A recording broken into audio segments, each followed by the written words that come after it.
Hello students, एक बहुत important programme है ये आपके लिए। This is the series programme.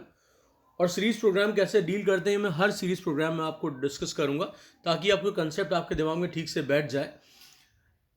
Look at this series. इस सीरीज़ को आप देखिए, पहले 1 से स्टार्ट होती है और 400 तक जा रही है। और यहाँ पे जो टास्क दिया गया है, इन्होंने कहा कि write a program in Java to find the sum of the given series. जो भी सीरीज आपको दी है उसका सम मुझे चाहिए। तो इससे आपको ये तो क्लियर हो गया कि मुझे एक सम वेरिएबल चाहिए। पहले आप डेटा के बारे में सोचिए, उसके बाद मुझे एक अरेंजमेंट करना है कि ये नंबर्स हमारे पास आ सके। तो नंबर आपके स्टार्ट कहाँ से हो रहे हैं? 1, 1 के बाद 4, 4 के बाद 9। तो नंबर्स के लिए जब कोई चीज़ यहाँ रिपीट हो रही है, रिपीट क्या चीज़ हो रही है? Addition of sum number. Numbers का सम हो रहा है, तो ये यहाँ पर रिपीट हो रहा है बार बार। तो इस रिपीटिशन के लिए आप क्या लगाओगे? आप लूप लगाओगे। ठीक है। अब सवाल ये उठता है कि हमें लूप पता लग गया, हमें सम करना है वो भी पता लग गया, और सम में जाना क्या है? ये सबसे इंपॉर्टेंट चीज है। सम में नंबर्स का सम जाना है। तो जो लूप वेरिएबल है हमारा होगा, उसको आपको सम से ऐड करना है और उसके बाद सम में असाइन भी करना है। स्टूडेंट्स क्या करते हैं? वो सम प्लस आई लिख के चले आते हैं लूप में, और उन्हें लगता है कि ये तो सीरीज का सम हो गया। जब तक आप स्टूडेंट सम में वैल्यू असाइन नहीं करोगे, तब तक सम कंप्लीट नहीं होता है। तो इसीलिए हमेशा अपने दिमाग में एक्सप्रेशन बैठा लो, sum equal to sum plus loop variable, sum equal to sum plus loop variable. हमेशा याद रखिए, लूप वेरिएबल की जगह आई जे जो भी आपने यूज किया है वो वहां पे हो सकता है, इसलिए मैं आई जे कुछ नहीं बोल रहा हूं। मैं आपको एक जनरल टर्म बता रहा हूं कि सम वेरिएबल में क्या ऐड होगा? Loop variable. तो सम प्लस लूप वेरिएबल, और इसको हम असाइन कर देंगे सम में। तो एक्सप्रेशन क्या बनी? Sum equal to sum plus loop variable. Alright.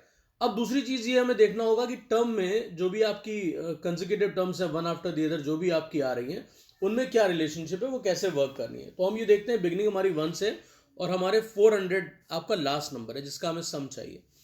तो स्टूडेंट्स यहां पर आप देखिए कि 1 है, फिर 4 है, फिर 9 है।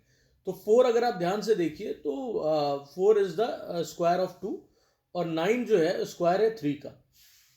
तो इसी तरीके से हम बढ़ते जाते हैं। तो 400 किसका स्क्वायर है? 220 का। तो हमेशा ये याद रखिए स्टूडेंट्स, आपको सीरीज में ये पहचानना बहुत जरूरी है, बिगनिंग क्या है, एंड क्या है, और जो आपकी कॉन्जिक्यूटिव टर्म्स है उसमें रिलेशनशिप क्या है।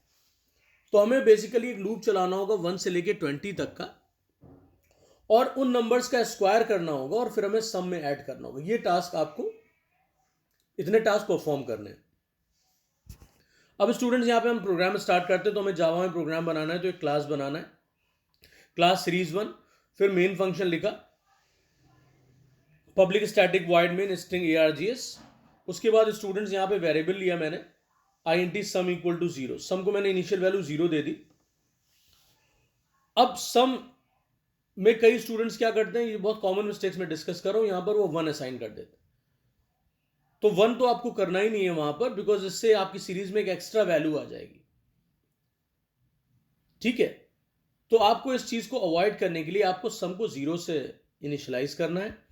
उसके बाद आप लूप देखिए, int आई वेरिएबल लिया गया है, 1 से स्टार्ट है, आई कहां तक जा रहा है? 20 तक। और हर बार आई की वैल्यू 1 से बढ़ रही है, बिकॉज हमें 1 का स्क्वायर चाहिए, फिर 2 का, दैट इज 4, फिर 3 का 9, and so on. Right. And up to 20 हमें जाना है, जिसका स्क्वायर 400 हो जाएगा। अब एक्सप्रेशन जो आपकी बनी, मैंने आपको क्या बताया था? Sum equal to sum plus loop variable. तो लूप वेरिएबल तो यहां पर है, लेकिन हमें लूप वेरिएबल का स्क्वायर चाहिए था, तो हमने आई इंटू आई स्पेसिफाई किया। तो जो आपका सीरीज दियो, accordingly you have to make your own changes, but the basic idea is same, that sum equal to sum plus loop variable. अब उस लूप वेरिएबल के साथ क्यूब चाहिए, स्क्वायर चाहिए, स्क्वायर रूट चाहिए, आपको जो ऑपरेशन दिया हो आपको परफॉर्म करना होगा students. All right. After that अब हम प्रिंट कराते हैं। तो system dot out dot print l sum equal to, ये आपका डबल कोट्स में आ गया, तो सम इक्वल टू स्क्रीन पे प्रिंट होगा प्लस सम। तो जो भी आपका सम आया वो स्क्रीन पे प्रिंट हो जाएगा। आई थिंक आपको ये अच्छे से समझ में आ गया है ये प्रोसेस। तो एक चीज और स्टूडेंट मैं आपसे बताना चाहूंगा कि स्टूडेंट्स क्या करते हैं, वो प्रिंट स्टेटमेंट जो सम का है उसको भी वो लूप में डाल देते हैं। तो यहां मैं क्लियर कर दूं कि ये बिल्कुल गलत है, बिकॉज लूप में आप वही चीजें लिखते हैं जो रिपीट होनी है, because loop is meant to repeat, it is meant for iteration. तो ये तो आइटरेशन का पार्ट नहीं है, ये तो सिर्फ प्रिंट हो रहा है। तो इसको आप लूप के बाहर लिखिए, और उसके बाद आपने फंक्शन क्लोज किया, और फिर आपने क्लास क्लोज कर दिया। Right. So I hope everybody is understood it well. Thanks everyone. और ध्यान रखिए, ये स्टेटमेंट एक लाइन में ही होएगा। Right. keep it in one line only. Thanks everyone.